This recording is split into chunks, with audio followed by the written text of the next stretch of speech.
Hello and welcome back to the program with me, Andy Duncan. On today's show, we've got a spectacular, fantastic, a globe-trotting guest. It's Christopher Lingle. There he is. Now, he's a senior fellow with the American Institute of Economic Research, and he's also a visiting professor for innumerable universities around the world. I'll let him tell you about that in a moment. Today's talk, we're going to divide into my usual three kind of areas. So first of all, Christopher's going to let us know who he is, what he does, and so on, specifically talking about his time at AIER and his time during COVID. The second part of the talk today, we're going to be talking about COVID. I know it's the C word. We're going to be talking about scientific authoritarianism and various other topics related around that. And then we'll finish off with what are they going to do to us next? So as the COVID kind of thing tails off, they've probably got other things in mind for the future. What are they going to do, and what can we do about it to lessen their response? So let's kick off. Hello, Christopher. Hello. Greetings from Luxembourg.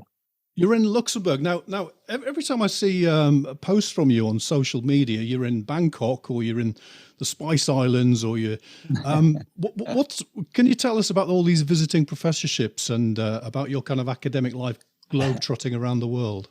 Well, and the truth is I'm semi-retired, so I'm not really anywhere doing full-time academic work. Yeah. But let's see, on the 1st of May, I left Bangkok. I went into... Romania. I was there for 3 days in 3 different cities. I went from there to Albania, Slovenia, Croatia, Serbia, did I say? And then now I'm in Luxembourg. So that was a whirlwind tour, hosted and organized by the Austrian Economic Center in Vienna under under Barbara Combs' very able hand. The Free Market Roadshow, as it's known, is this year was in 45 cities around Europe, and I think in 5 cities in the U.S. this year, I think for the first time. So that's been a great opportunity for me to meet people in this particular year, and mostly in the Balkans, a lot of young people, young professionals, to talk about the importance of human liberty. Interestingly, I spoke for the most part about COVID-19 pandemic policies and a bit about entrepreneurship. And my position with the AIER, the American Institute for Economic Research in Great Barrington, Massachusetts, is a temporary one at their discretion. They've invited me. Will be the 3rd summer I've been there for a research fellowship. So I don't have a permanent posting there, but I've been lucky enough to be allowed back. and my academic and spiritual home is in Guatemala at Universidad Francisco Marroquín. I've been going there since 1998, when I actually began my sort of retirement years. And I've simply been taking opportunities when they were presented to me to go to other places.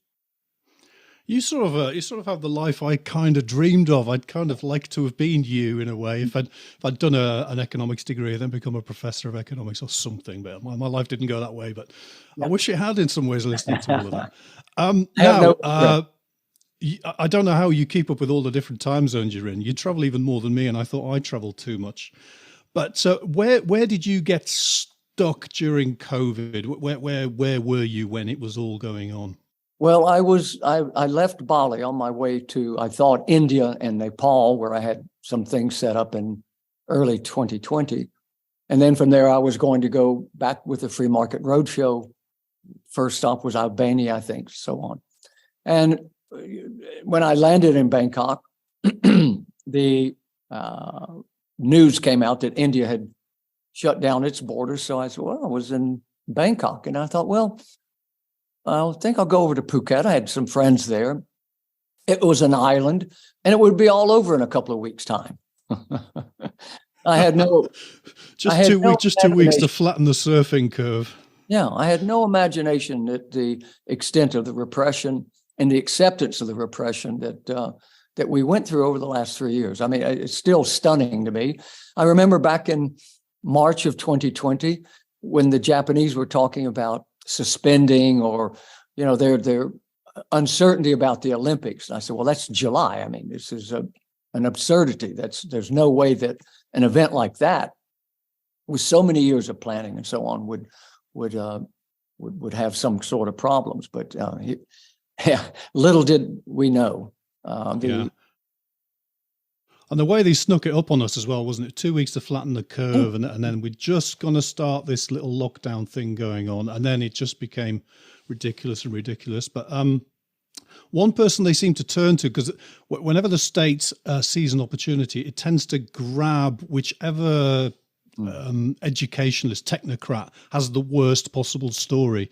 So they turn to Neil Ferguson, because he's the fool who said that there'd be 50,000 deaths in the UK from BSA. There was 177. He's the fool the British government used to burn £10 billion, killing 6 million healthy animals during a swine flu fever. But they turned to him rather than anyone else, because he was always the most extreme on anything, and he broke his own lockdown rules as well with his girlfriend visiting him, which is nice. Can you tell us about this scientific authoritarianism that always seems to happen in these cases, where they grab scientists whose views chime in with their own and then extend it? What are your thoughts on scientific authoritarianism? Well, it would be tempting to think of all of this as a conspiracy, but most of the people involved are not smart enough to have conceived of what happened. I think I turned to public choice economics to try to understand this. I think what that tells us is that political leaders and maybe bureaucrats, health bureaucrats perhaps, would rather be accused or guilty of doing too much than being accused of doing too little. So there's a tendency. And I think that may explain why they would turn to someone like Neil Ferguson. Now, I hate to be fair to the guy, because he really is, at the heart of a lot of problems here. But what happened is that choosing to ignore the big picture, so to speak. I mean, Neil Ferguson, he's an epidemiologist, he has a narrow focus. And it was up to the politicians to accept that narrow focus and ignore all other aspects of life. It was only one virus. There's many millions or trillions of viruses. It's only one illness among many types of illnesses. It's only one aspect of life. Of course, health is very important, but there are many other things in life.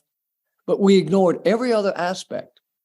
And again, the inclination or the sort of reward system, the incentives are for politicians to take that somewhat extreme view, because they would rather be accused of saying, you didn't do enough, you killed my grandmother, as opposed to, we did all we could and we're really sorry your grandmother died. And that's a different sort of interaction between people. You could see what we did, and it still didn't stop her death. So this is, again, I hate to be fair to these people, but this is kind of a built-in tendency we should understand. But that's why we should resist it even more. So that's what we were stuck with. And then, of course, as they were casting about, Neil Ferguson was bad enough, but they said, well, where is this happening? Well, China. So they instead of saying, we never want to follow an autocratic, one-party state, the policies that they concoct, they followed China almost to a T. I mean, the Chinese propaganda was very effective. I'm sure you remember people supposedly dropping dead on the street from this respiratory illness. I mean, it's completely absurd, but no one questioned it. It reminded me of many years ago, there was some trials, some jury trials, and concerning the impact of Agent Orange. And one of the people who was trying to receive compensation said that that when he made love with his wife, that the sperm would give her second and third degree burns. Well, body heat is very limited. There's no way that it ever gets to those kind of temperatures. But this was accepted by journalists in particular that had no curiosity. They just went, wow, let's report that. That's news, instead of, that's dubious. And just, so this is what happened, I think, in this instance. And I'm sure you remember, as the viewers will, these inert bodies that were being carted away from hospitals or nursing homes with people wearing hazmat suits. Now, this was a respiratory virus. Corpses do not respirate. This image, I mean, again, it was really orchestrated well. The Chinese started it, and we followed it. You may have also seen there were these images of vehicles and these wide boulevards in China, moving in with martial music in the background, spraying some substance into the air to kill, to do what? These are absurdities, but they were not challenged by the media or by an uncurious public. And this is really what happened. It's partly the fault of the experts, but it's our fault that we weren't curious enough to challenge these. I had been living in Asia when the first SARS coronavirus came out. You remember, this is SARS coronavirus 2. It's not one. It's not novel. It's not unknown. There was something there before. And there was lots written about it. It was much more deadly, much less contagious, happily. It disappeared. But it had certain attributes that were knowable and could have been discussed, but they weren't. I mean, people said, no, this is a novel virus. We don't know. And they played that game and people went along with it. I was having nothing better to do. I started reading medical journals about this and news reports at that time. I wanted to know what epidemiologists did, how they did it. So I began looking into all these things. But I had time on my hands. So I was never, I was ignorant in a way, but informed enough never to be afraid of this particular virus, even though I'm in the demographic profile that was most affected, the frail and aged. Well, I wouldn't exactly describe you as that. Now, it seemed to take everybody, didn't it? So Boris Johnson, perhaps the most libertarian prime minister in the UK, debatedly in the last 50 years. Trump in the US, again, debatedly, probably the most libertarian president of the United States for 50 years, before Ronald Reagan, who was still a statist. Yeah. But they got rolled over by the technocracy and their civil service and everything. There was talk of China flying propagandists to Italy, and people like Neil Ferguson, very narrow-minded Neil Ferguson, was waiting to lock down the country, but didn't feel he could do it. So he said, we need someone else to do it first, who's not China. And then Italy locked itself down, and then Neil Ferguson and all the acolytes around Whitehall who followed him then went, yes! Then they locked down the UK, 2 weeks to flatten the curve. That lasted 2 years. But one country resisted. Sweden. Now, according to Neil Ferguson and other experts, perhaps everyone in Sweden should have died because they weren't as extreme as lockdown Chinese fascist communist policies, people dropping dead on the streets. And even in Sweden, the politicians were trying to introduce lockdown. Even the king was complaining about not having a lockdown, but the law was clear. It came down to the government department that was in charge, and they had complete control to stop panic. And so they said, no, we don't need all this stuff. We're just going to do this much looser policy. How did Sweden, do you think, resist the push towards lockdowns? Why didn't everyone die in Sweden? And has the world learned the lesson of Sweden that the world didn't need to do this, or will it just all be forgotten the next time this happens? Well, I think that there's a selective amnesia or trying to ignore what happened in Sweden. Now, again, Tegnell himself said that it wasn't so much his own decision, but it was the constraints, the legal, the constitutional constraints. They didn't have the power to do it. But he did raise the question. One thing is, if you go into lockdown, how do you get out of it? It's like the Hotel California. You can check out, but you can't leave. And he realized this, and I think he was willing to take the public heat, partly because he didn't have the legal capacity to declare it. So maybe he was lucky in that regard. I mean, he might even say that himself. Another interesting example is Nicaragua. Nobody speaks about Nicaragua. Now, here's a poor country. They were too poor to buy the tests. They were too poor to buy the vaccines, and whoops, they didn't all die. the record of Nicaragua, or I'm sure we can find other places in Africa much the same. These aren't discussed. It's always like, oh, we're you know, the problem with much of the West were these many people died from the ventilators. You know, the chosen protocol that became an obsessive protocol that was blowing out the lungs of these elderly people. And I read I have a headline, an article in which they suggest that most of the elderly deaths came from ventilators. And you didn't have ventilators in Nicaragua or most of Africa. They relied upon existing or repurposed pharmaceuticals that were at hand. And meanwhile, in the West, in order to support the lockdown mentality and the pandemic policies, they had to discredit any alternative protocol, whether it was hydrochloroquine or ivermectin or zinc or vitamin D. And it's partly in the United States, there's a requirement in order to give an emergency use authorization to any sort of treatment. There cannot be any other alternatives. So that's why they had to discredit these things. Now, they may have been justified on medical and scientific grounds. It might have been. I'm not sure it was. But what made it necessary to discredit these other protocols was this requirement. If you have any other possible treatment, so this is the only way to get vaccines mainstreamed. You had to discredit these other protocols. And they did a very effective job of it.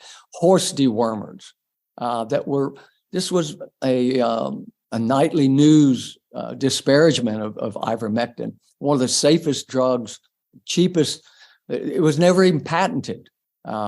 It's been used by millions of people, billions of times. So all of a sudden, this was a dangerous thing. No, it wasn't dangerous. It was dangerous to this obsession with vaccines. And the interesting thing about, and again, I followed this very closely, the only way a pharmaceutical company can declare its drug or its vaccine to be safe and effective, these are two operative words, is once they've passed the phase 3 trials and then they are approved. Now, so if Pfizer had said before the approvals, had said they're safe and effective, they would have been punished. But politicians could say it. They weren't saying it on by. So this is what was happening. These operative terms that can only be used by the producers to avoid legal or sanctions or whatever, politicians happily and irresponsibly, maybe they didn't know, maybe they didn't care, but they kept telling us that they're safe and effective, they're safe and effective. And this really, another problem that I saw through this development is that we were being given false information and even contradictory information. But the citizens were uncurious.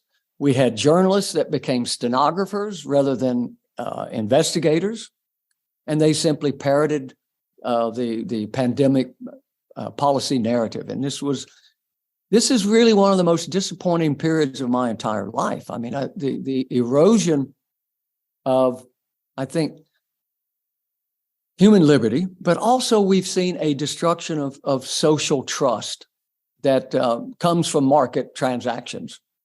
It took us centuries of using the market where we began to see other human beings as people that could help us solve problems. And overnight, other people became potential carriers of dangerous pathogens. So we saw an atomization of humanity. We began driving people apart, social isolation, whatever you want to call it, lockdowns, quarantines, blah, blah, blah. Now, one of the complaints of Marxism against liberalism, classical liberalism, is the so-called atomistic individual, just sort of isolated, which was always a nonsense. But here we have government policies that are, in principle, supposed to be helping or preserving the collective, but in doing so, dividing us, making us into these atomistic individuals that never existed under liberalism, because under classical liberalism and the market process, the market order, we need each other. It's the most socializing instrument or institutional arrangement that we've ever depended upon, the market, that is, because we need each other. We need to cooperate with each other to get our daily bread, to have our needs fulfilled. And what we saw is that even Jeffrey Tucker has a very interesting article that just came out in the Epoch Times. I've never seen that particular website, in which he, without naming names, points to the fact that many libertarians, so supposedly profound thinkers about the necessity and the advantages of human liberty, coming out in support of these terrible pandemic policies. It's very, very interesting. These are the same complaints I made less vocally before. I mean, COVID-19 policies, pandemic policies, divided the libertarians in much the way that Trump did. There were many libertarians that were full-on supporters of Donald Trump. Meanwhile, others were much more reticent at the very least. Same with COVID-19 policies. There were these bogus arguments about, this is an issue of externalities, and if you're not vaccinated, it's an aggression against others. I don't know whether they were individually afraid for their own health, or maybe their parents, they're worried about their children or their grandparents. But they were so engaged with trying to find an argument, really against human liberty, rather than saying, look, let's do a litmus test on this. What is this going to do if we go along with mandatory testing or mandatory vaccines or lockdowns? And it's really stunning that we had this sort of retreat from something that you would have thought would be bedrock principles for these people. So that's something I think other people should read. Of course, Jeff Tucker is one of the facilitators for the Great Barrington Declaration, which was declaring that, again, they observed what I observed, that the first COVID killed mostly elderly people and immunocompromised. So let's protect them. And, it's kind of a no-brainer. So why should we shut down the entire community when there's a fairly narrow demographic that is really most threatened, and do your best to protect them? Of course, the tragedy of viruses don't care about public policy. Viruses have their own logic, and they're going to seek us out. They're going to seek out those weaknesses, and they'll be probing constantly. So it doesn't matter if you're an island nation like New Zealand or a continent like Australia. You can run, but you can't hide. It's going to come back to haunt you. So these, I think we were failed by the libertarian elite, which is what Jeff Tucker suggests there, and I think he's right. Yeah, we'll put a link in the show notes to Jeff's article there, which sounds very interesting. I haven't read that myself. Now, I'm a bit like you in that I believe much more in a cock-up theory of history rather than conspiracy theory. Yeah. But on top of this herd mentality of ignorant politicians just doing what they were told to avoid being unelected later, which might be your picture that you've painted so far, there has been a kind of a conspiracy going on. So I'm just giving some examples. The IMF giving grants to government, big grants to governments who impose lockdowns and so on. Bill Gates and his obsession with injecting people all around the world for whatever reason. The WEF and their Great Reset ideas, and they've got fingers in every pie in the world, including, of course, Twitter. They've just got the new CEO of Twitter, which is a terrible shame. Do you think that these shadowy Bond villain kind of figures in the background, like Klaus Schwab, were trying to impose this in order to get towards their one world government that they dream of in the future? I think it was somewhat opportunistic. Certainly, Schwab was, waiting for some event like this. But an American politician, Rahm Emanuel, made a famous quote: "Never let a good crisis go to waste." Yeah. It means that governments will be able to do what they wanted to do anyway, but felt constrained.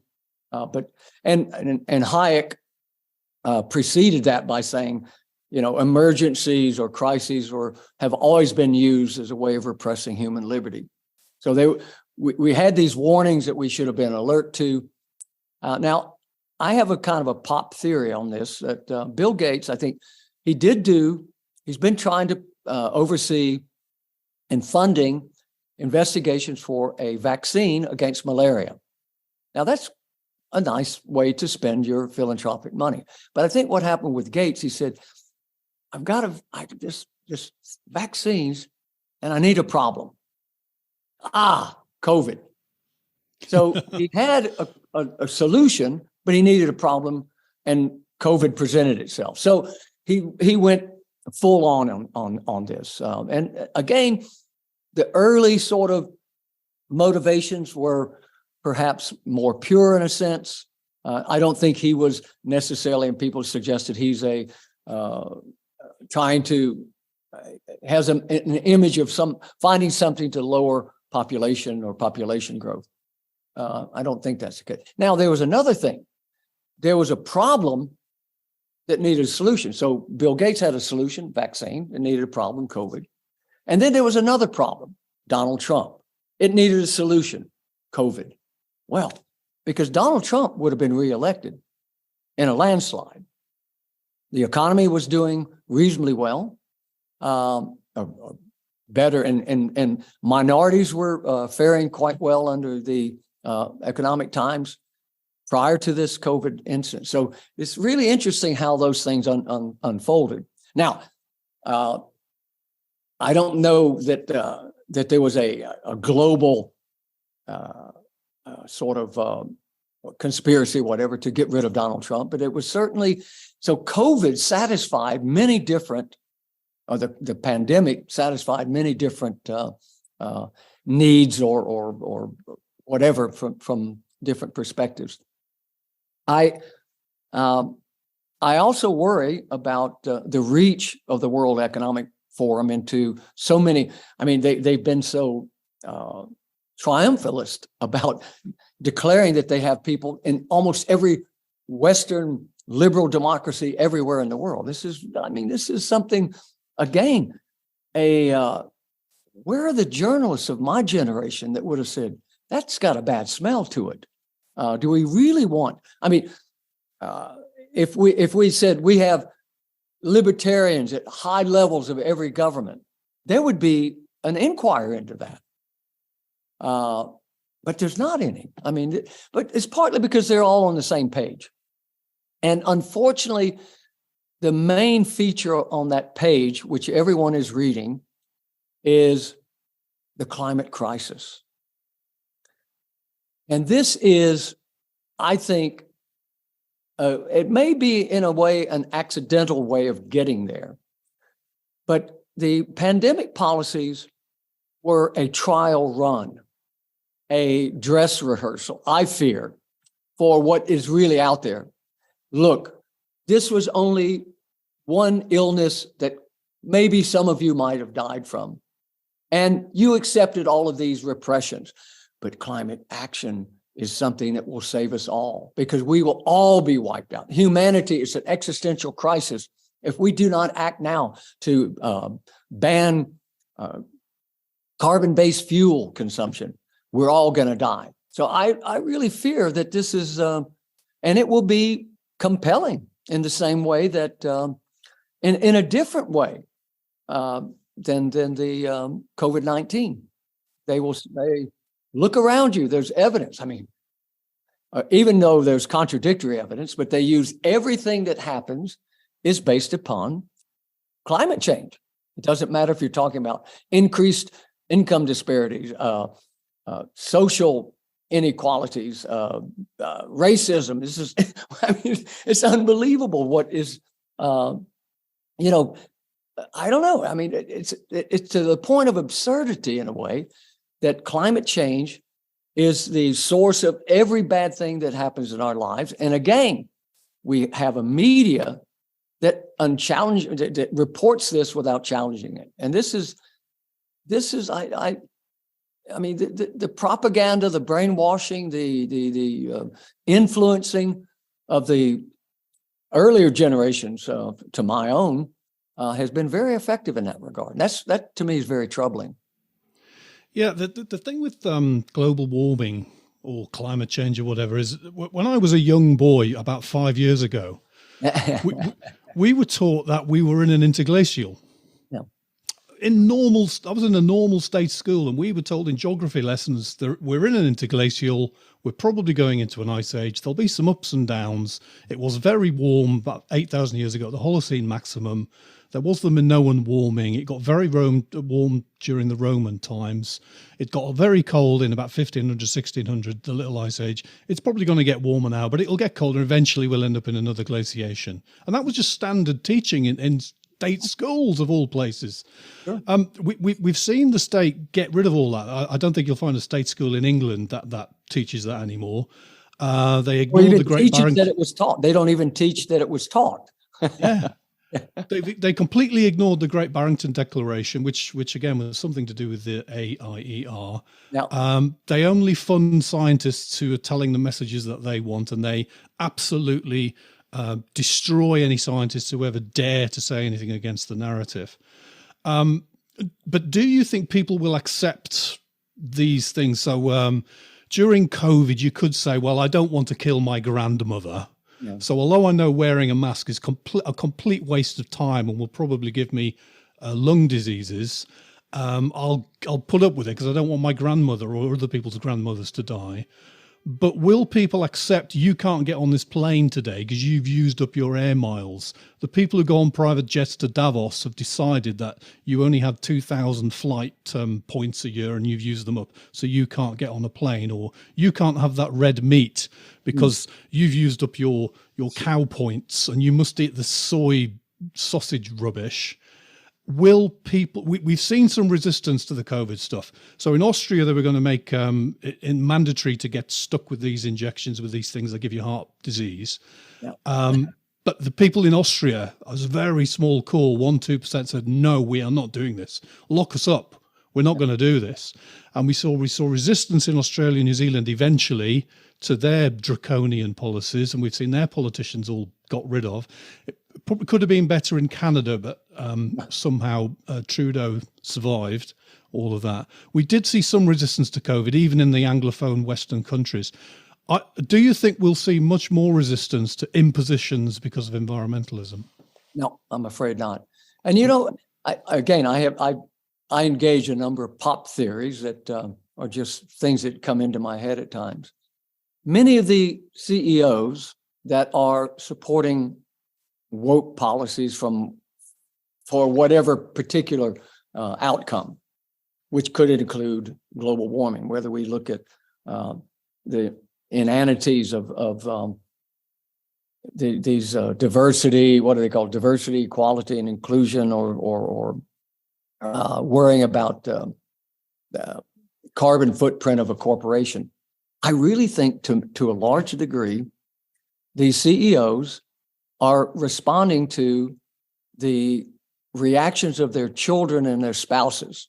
Now, you imagine a lot of these CEOs, the male ones, their wives go off to a book club, and the book club is reading some nonsensical book about the destruction of humanity. And they come home and they accuse the husband of that. Or the children come home from school. Daddy, my teacher said you're destroying the planet. So how do you resist that? I mean, even if you're a smart guy, a smart person, how do you resist that? So it really, I mean, the immediate, sort of attitudes that are being expressed around you at the dinner table or during vacation or holidays are driving you either you have to have a very forceful personality to withstand those onslaughts or to respond to them, to dampen them or to correct them, or you give in. Now, of course, meanwhile, those people they're getting MBAs at universities where a lot of this nonsense is being provided to them. So they feel, so even if they are smart people, they've been inundated from the educational establishment if they've got MBAs from the top universities. So I think it's going to be very, very difficult for us to escape all of this because we've got the media that have bought into it completely. The people in the media are no longer educated in the classics, history, or they don't have background in political science or certainly none in economics. They have background in journalism. They study journalism. They study the history of journalism, not history. They find out about the heroic journalists, that they're war journalists or whatever. But they are primarily activists. That is, they go into their profession with an intent to find ways to use the state to solve human problems. So there's a bias built in that, and I think we're living with that development where I can promise you I could be wrong. I haven't done the empirics on this, but if you go to a journalism school curriculum, you won't find economics there. They might take a softer social science that will be much less likely to challenge their priors. So I think we're being set up here. And again, we failed the first test with COVID. The libertarian elite, many of them failed the first test of COVID. I think it's going to be very difficult for us to because the forces arraigned against us or in favor of the kind of climate action to address the climate crisis, it's going to be almost irresistible. And I'm pessimistic for the first time in my life in that regard, because what I know about public choice economics, combined with what I feel like I've learned about how the dynamics of learning and the sort of motivations of journalists, and what we've seen is happening in these corporate headquarters. The larger corporations are the ones that are the most outspoken in favor of these repressions. And so, and these are well-respected people. They're very wealthy and influential. We have to be really alert. I mean, if we're going to avert this, we need to redouble our efforts. Yeah, well, I've spoken to quite a number of libertarians in the last few months on this podcast, and they're all giving me the same story. I keep wanting to get on a barricade and throw rocks at the enemy, and they're saying, no, it's all over. So if I can just ask you to be slightly optimistic, is there anything that we can do to slow down this oncoming tide of this panopticon one world state that is going to be very difficult to escape from? Is there anything that we can do? What should we be doing to try to minimize this and one day hope that the tide can be reversed? Well, I think, it's funny. I'm rather like a carpenter who only has a hammer. So I see everything as a nail, in the sense that economic growth solves a lot of problems. It solves poverty, obviously. Economic growth, I believe, solves inequality, income and wealth inequality, in the sense of the real concern to me is not income or wealth inequality, it's poverty. I don't really care where the inequality goes in terms of the breadth or whatever. But I think and one can be optimistic, if governments were to allow entrepreneurs more free rein, that is through deregulation or curbing their appetite for higher tax rates or more taxes.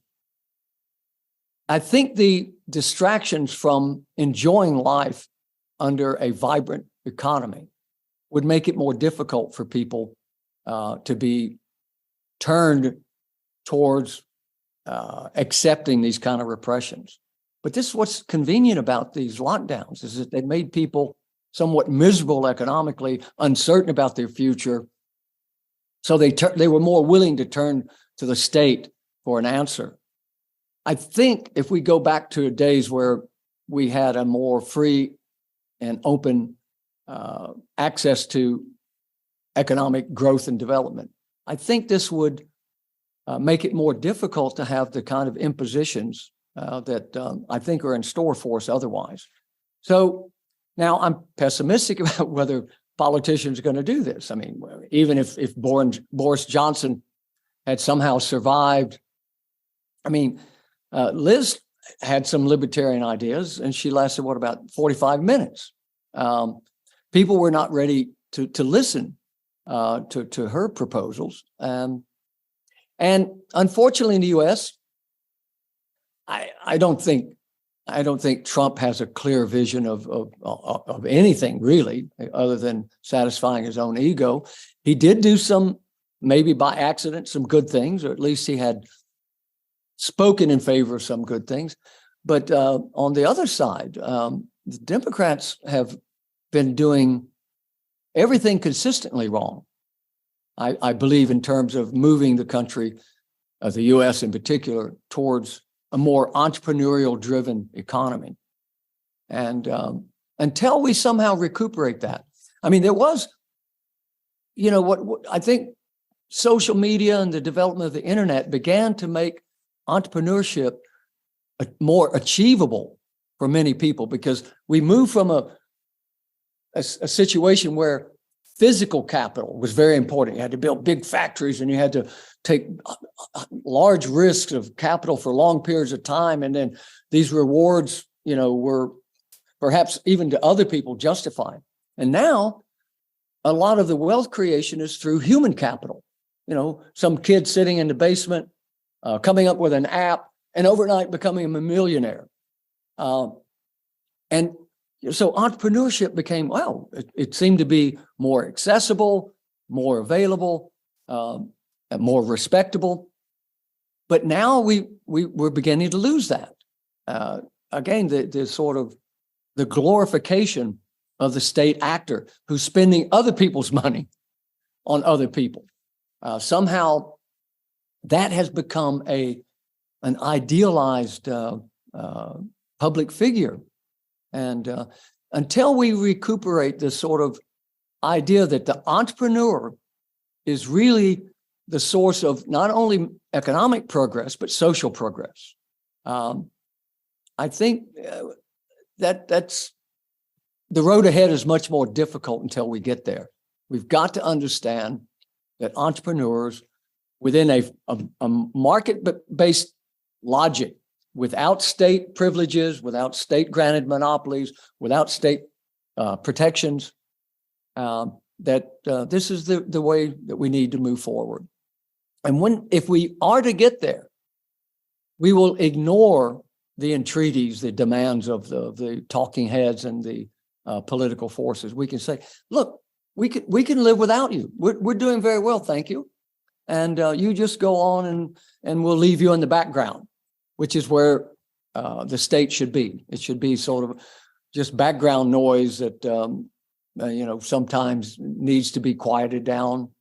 But unfortunately, the news media, corporations have put the state in the foreground, and they've become the dominant force rather than entrepreneurs. Yeah, and that can happen quickly. I was in the Philippines when the COVID stuff started, and before that point, I didn't even know the Philippines government existed. Just didn't exist. I was living in a private city that was guarded by private security guards, and I didn't need to interact with the state at all. And with COVID, they went from nothing, because mayors in the Philippines have enormous power. We went from no government visibility at all to enormous roadblocks, soldiers with guns saying you cannot leave this area within about 3 weeks. It was absolutely incredible how fast these weeds of humanity can progress. to my mind, I'm hoping that machine learning will be the entrepreneurial, you said social media there has made it easier, brought the bar down. I'm hoping machine learning, if enough people learn how to use it and do it, will be another bar lowering thing. Now, I think we've covered a lot of ground there. Did we miss anything today that you'd like to talk about before we wrap up? I have a bit of a cold and my brain doesn't work as well. Let me try. That's probably the COVID virus, of course, has evolved into just another cold virus. Yeah. Well, I think what happened is I went from 34 degrees in Bangkok to 8 degrees in Iași, Romania. So anyway, I've kind of got a chill. I think, again, my primary concern is what I've just expressed, is that we've got to have this sort of revival of an understanding that entrepreneurs, not politicians, not bureaucrats, are what move us forward, not only materially, but also in terms of our social interactions and so on. I had another thing coming in the back of my mind, and it slipped away as I was speaking. Let me think, what did I want to talk about? Sorry. I'm my head's a bit cloudy this morning. Sorry. No worries, because you move around the world so much. I'm surprised that your body clock has kept you awake this long. Now, that was all fascinating to listen to, and we covered a lot of areas. Where's the best place where people can get hold of you to book you for speeches and lectures and so on, or just to contact you to say hello? Well, on social media somehow, but I keep an email through the Francisco Marroquín, so I can be reached there. But I don't have any.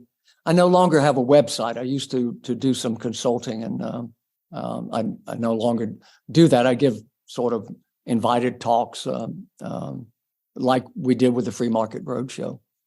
But I'm on Facebook, of course, Instagram, and all the usual suspects, so I can be tracked down.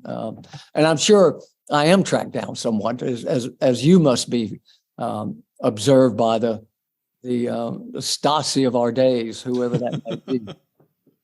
But I think one thing I would like to end on is to try to inject some optimism. I think when you have the better arguments, which is and again, when the evidence that your arguments are better, whether we're looking at the disasters of experiments with communism or socialism, state socialism, whatever we want to reflect on, I think we should realize that what we need to do is do our best to convince more people of this through these kind of podcasts, broadcasts, as you're doing, and I commend you for that. Many of my friends are doing similar things. So we have the opportunity that was not there when I was quite young to have a wider reach, quite costlessly in many ways.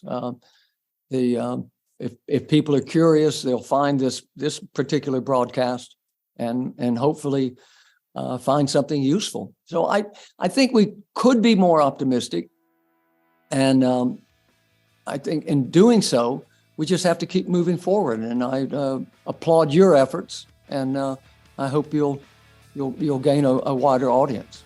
Well, thank you for that. I have allowed the use of the V word today, and I'm just hoping that YouTube's Google algorithm doesn't pick me up and take this video off. But we do have Rumble videos, and we've got the podcast, so hopefully the message will get out. By the way, I do love your background back there. The picture on the wall behind you. So that just remains for me then. Thank you very much for your time today, Christopher. It's been fascinating to listen to your thoughts on all of this, and I'd like to thank the viewers who've reached this far. I'd like to thank you for watching so far today. So again, Christopher, thank you very much, and to everyone else, I'll see you next time. Great, thanks so much. Ciao.